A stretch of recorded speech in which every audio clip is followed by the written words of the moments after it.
You know, I've just really enjoyed doing film and photos ever since I was in high school. I got a chance to participate in making the high school yearbook, and man, it really caught my interest. Later, when I was in the university, I started doing some documentary films, some interviews, things like that on 16 millimeter film. Man, the cost of that and having to pay for it myself out of pocket, even with a part-time job, was just unbelievable. It's so expensive. They sell film in 100-foot and 400-foot rolls. It is expensive. And the processing and internegatives, all the other things you need, just made it prohibitive. Until later, I stayed away from it.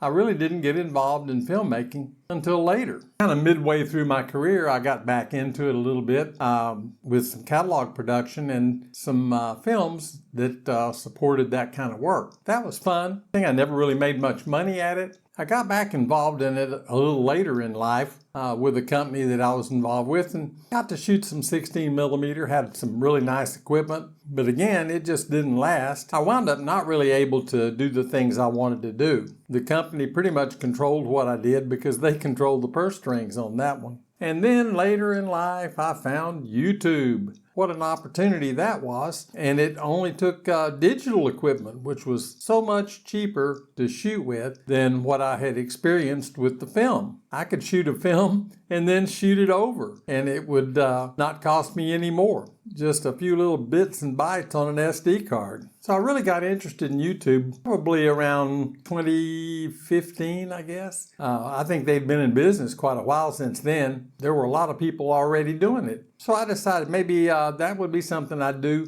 to supplement my retirement income and have a lot of fun, a lot of travel, a lot of experience with that. It seemed like a great idea and a great opportunity to enjoy the thing that I really liked, which was making films. So in 2018, I decided to start making some YouTube videos. I was living in Saigon at the time, and it really was an opportunity to have nice backgrounds, a nice exotic location. It was just perfect for YouTube. And getting started was pretty easy.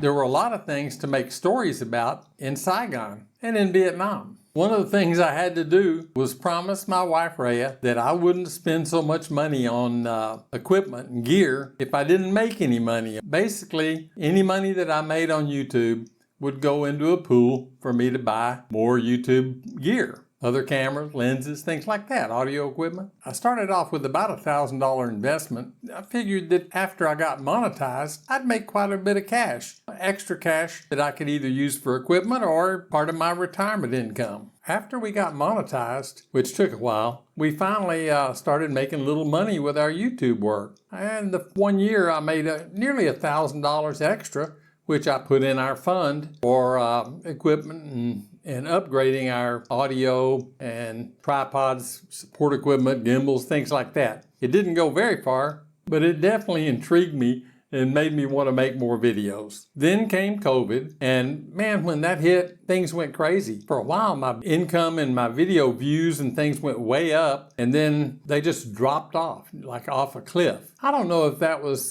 my fault. I don't know if it was something YouTube did because I made comments about the COVID and about the vaccine, things like that. Maybe they cut me off. I don't know. There was a noticeable drop in revenue. But hey, I'm doing this as a hobby, and I had all my gear and everything by then, and I was having fun. I just kept on shooting, and so did Rhea. We had a blast. We really enjoyed making our videos. So we plan to keep on making videos, but we don't really expect to get a lot of money. I'm going to put some screenshots here of how we're doing and let you see what revenue we get off of YouTube. I don't think that the amounts that we see would inspire anyone to get into YouTube for the money. I think a lot of guys probably are going to do better than us because, hey, I'm old. I don't have a niche. I'm not trying to peddle audio and video reviews. I'm not trying to peddle cars or motorcycles or anything that anyone would really have an interest in. Rhea doesn't really want to do makeup videos, so we're pretty much nicheless. I'm not sure that's a word. But at any rate, we plan to keep shooting. It's just incredibly fun. We enjoy getting out. We enjoy hanging out with people that want to make videos with us, like my friend Jeff and some of the other guys that have made videos with us along the way. It's a lot of fun. And you meet new people. You meet people online. You learn stuff. You learn a lot. It's really amazing how much knowledge you pick up about filmmaking, about audio. Ray and I both have learned a lot. Ray is a perfectly fine sound man, and she does really good